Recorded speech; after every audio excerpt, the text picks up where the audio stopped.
বান্দরবানের নাইকংছড়ি সীমান্ত যেন এখন গরু পাচারের একটা অন্যতম প্রধান রুটে পরিণত হয়েছে। প্রতিদিনই কিন্তু এই রুট দিয়ে মিয়ানমার থেকে অসংখ্য গরু বাংলাদেশে অবৈধ পথে পাচার হচ্ছে। ঠিক এই ধরনের একটি ঘটনা ঘটেছিল গত ২৬ ফেব্রুয়ারি নাইকংছড়ি সদর ইউনিয়নের ফুলতলা এলাকায়।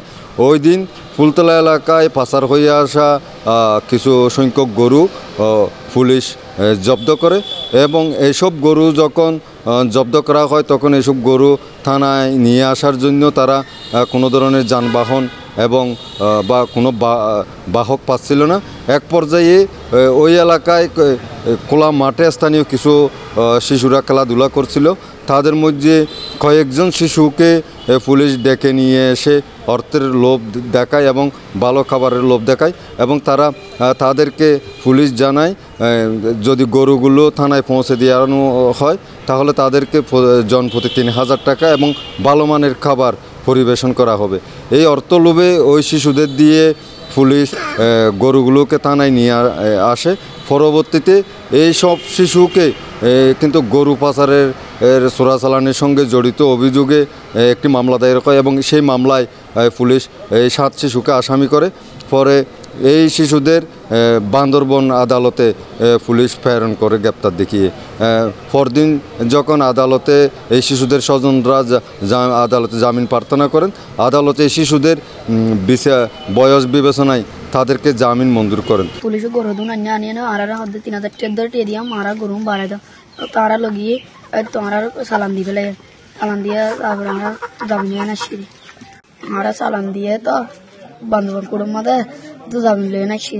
পুলিশ শুধু নাই না গরু না হাত ৩,০০০ টাকা টিয়া দিয়াম তারা গরু নারা ক্ষমতা দিয়ে থানার মাঝে তারা টিয়া দিয়ে পুলিশে গরু হলে যার আর হদ্দে গরু এক করে থানার মধ্যে বাড়াই দেয় তোরা ২-৩,০০০ টাকা করে দিয়ম ভাত পানি খাবাইম তারপর তারা সারে দিয়ম এলে হয় না থানার মধ্যে লই যায় ভাত টাত খাবাই এনে আস্তে করে রুমত বান্ধি এনে চালান দি ফেলাই তারা তুমি যাবি না আসি।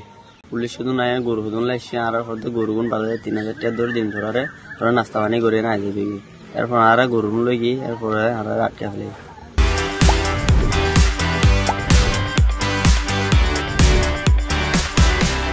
এই ঘটনাটি যখন সামাজিক যোগাযোগ মাধ্যম সহ বিভিন্ন গণমাধ্যমে প্রকাশিত হয় নানান ধরনের সমালোচনার ঝড় উঠে।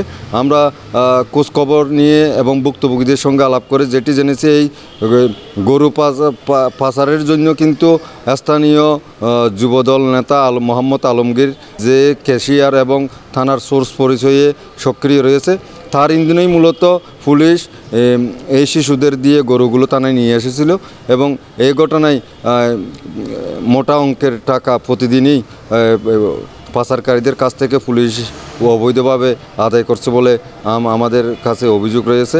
এবং এই নিয়ে আমরা যখন নাইকংছড়ি থানা পুলিশের সঙ্গে কথা বলেছি মাসরুল হকের সঙ্গে, তিনি জানিয়েছেন তার বিরুদ্ধে আনিত অভিযোগ এবং শিশুদের এই ধরনের কাজে ব্যবহার করার অভিযোগটা মিথ্যে। মূলত যারাই পাচার কাজে জড়িত তারা উচির বিরুদ্ধে কুৎসা রটনা এবং ষড়যন্ত্রের অংশ হিসেবে এ ধরনের মিথ্যা অপপ্রচার করছেন। এবং গত ২৬ তারিখে ওই যে ১১টা গরু এবং ১১ জন পাচারকারী আটক করা হয়। উক্ত বিষয়ে নাইকংছড়ি থানার মামলা নাম্বার ১২ তারপরে তারিখ ২৬/২/২০২৫ রুজু করা হয়। ঠিক আছে, তো এখন ওই মামলায় যারা আসামি তারা পুলিশের উপর সংক্ষুব্ধ হয়ে তারা এইসব কর্মকাণ্ড ঘটাচ্ছে আর কি। বান্দরবানের পুলিশ সুপার জানিয়েছেন যদি এ ধরনের অভিযোগের সত্যতা পাওয়া যায় তাহলে এই অভিযোগের ভিত্তিতেই দায়ী লোক পুলিশ সদস্যদের বিরুদ্ধে ব্যবস্থা নেবেন এবং এই ধরনের ন্যাক্কারজনক ঘটনা নাইকংছড়ি থানা পুলিশের দ্বারা সংগঠিত হওয়ার পর নানা মহলে কিন্তু একটা কোপ বিরাজ করছে।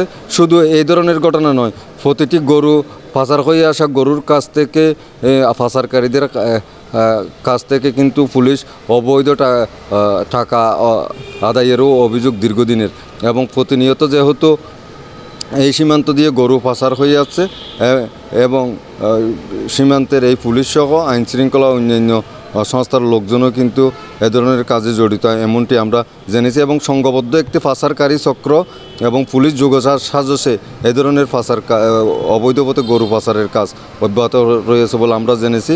সর্বশেষ এই সমস্ত শিশুরা এখন জামিনে রয়েছেন। এই নিয়ে কিন্তু স্থানীয় এবং সচেতন মহলের মাঝে ক্ষোভের সঞ্চার হয়েছে।